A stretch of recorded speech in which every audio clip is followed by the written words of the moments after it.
Hey, welcome to the live stream. My name is Larry Mason, and if it's Sunday, we are talking everything about the house and to keep your house healthy, safe, and how to fix it up. Today's topic is mold and uncommon places that you may find it.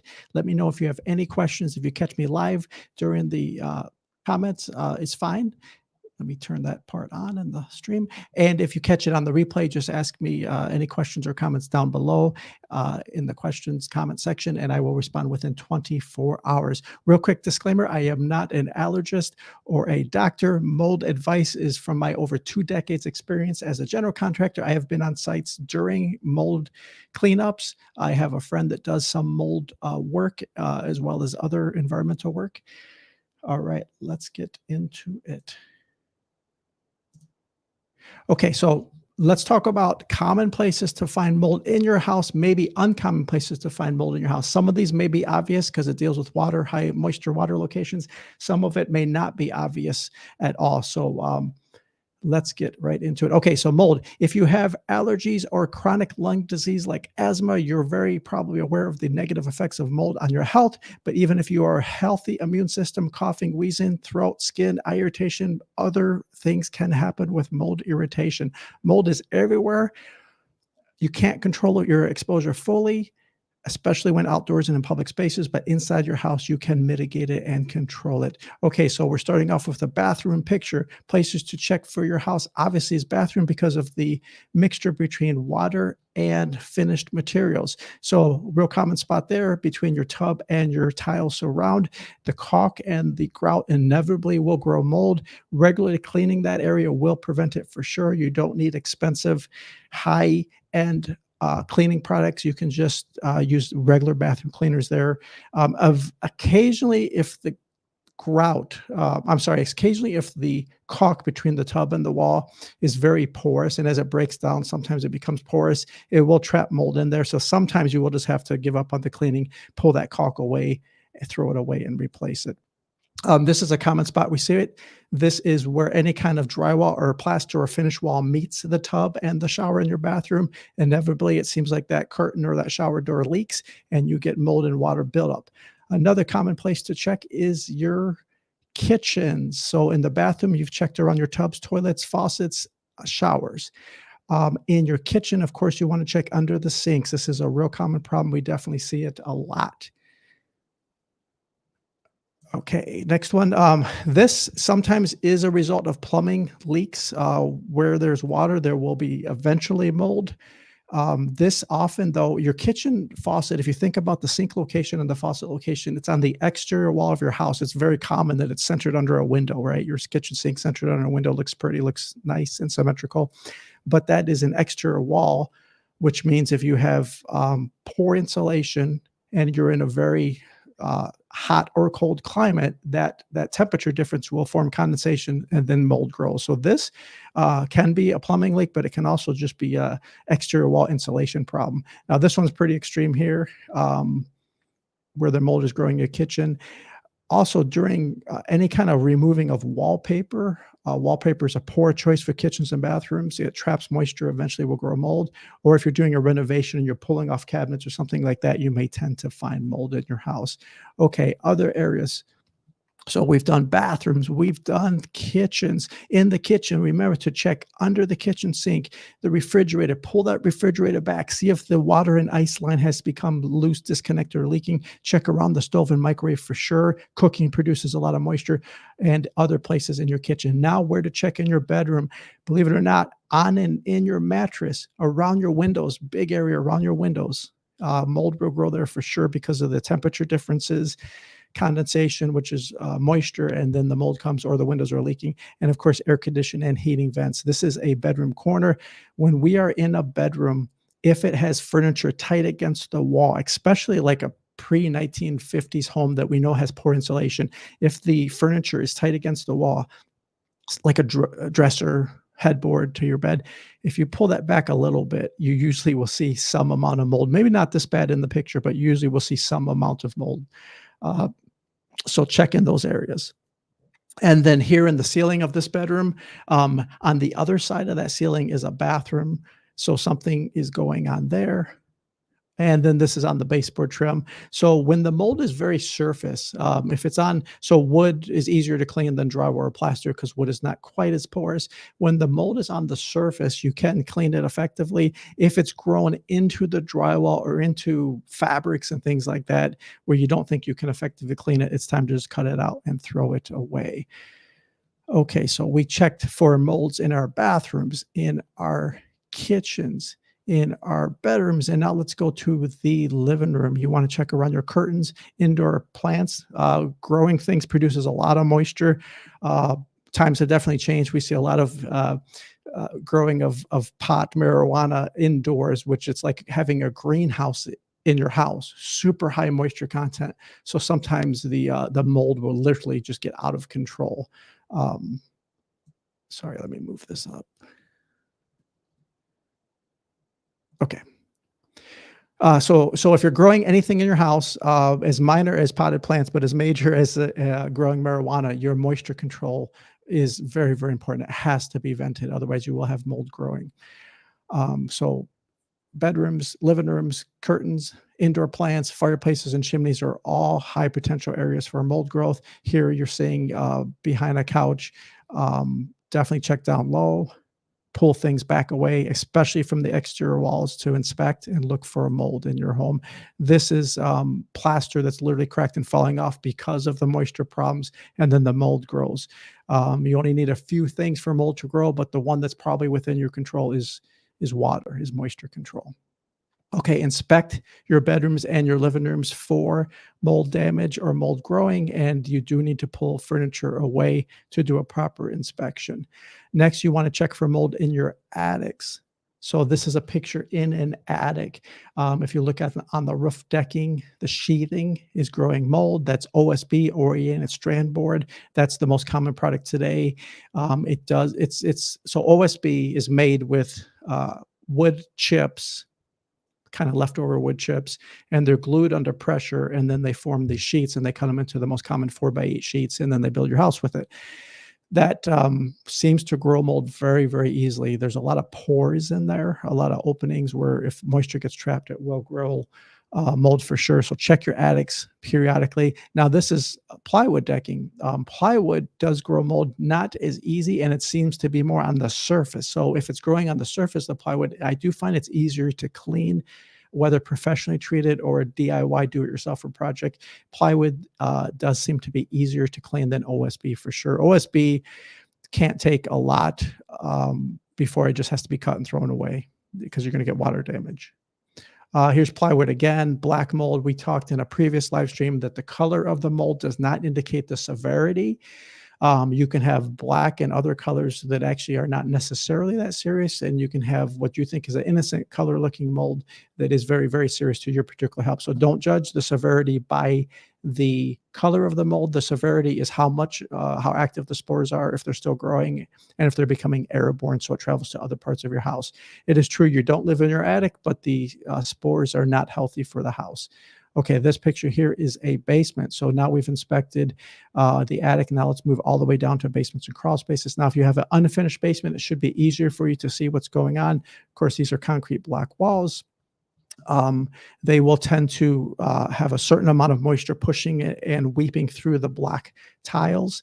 The concrete block is very porous. So if you don't have water sealant on there, or if you have bad drainage and grading on the outside, or the gutters are bad, you will get water problems eventually. Now, here's a newer house with block walls. I notice they tend to be in the corners when they leak, and it seems to be on the outside inspection that the gutters downspouts are always in the corner of the house. And if they're backing up and leaking, or the grading is bad, grading referring to the slope of the land, of course, you always want it away from the house, usually probably at least 3 or 4 foot away to have a noticeable, say, 6-inch drop. So it has to be sloped away. I notice it tends to be worse in the corners, and that's because of exterior water drainage coming the wrong way, coming back to your basements. This is a finished basement, where as you can see the water line, right? And finished basements too, a quick tip: if you're finishing your basement or if you're renovating your basement, if the drywall comes all the way, okay, let's say this is your basement floor, concrete, and you're installing new drywall. If the drywall comes all the way down and touches the concrete, that action, I think it's called capillary action. I'll have to look up that word. It pulls up that moisture like a straw. It literally wicks up that moisture. Um, and you'll have mold and water damage for sure. So leave a gap. Don't allow the drywall or paneling or whatever you're installing to be in direct contact with your basement floor. The moisture content is just way too high. Always leave a gap, quarter inch is sufficient. And then that gap will later be covered with decorative trim baseboards of your choice, but never run it directly to the floor. Now we're moving on to garage. Believe it or not, your garage can have mold. So this is unfinished drywall, high moisture content over time. Mold will start to grow. Once you're starting to see it, it can actually just kind of become an explosion of growth because it can become airborne. It transfers to other areas and it keeps feeding on itself and keeps growing. So inspect your garages for mold. They are, of course, very, very moist, wet areas in our garages, whether attached or unattached. And as a trend in home building, for sure, more finished drywall, more finished garages are the trend. So we're seeing more and more water problems and mold problems because of the finished garages. And then this is a ceiling in a garage.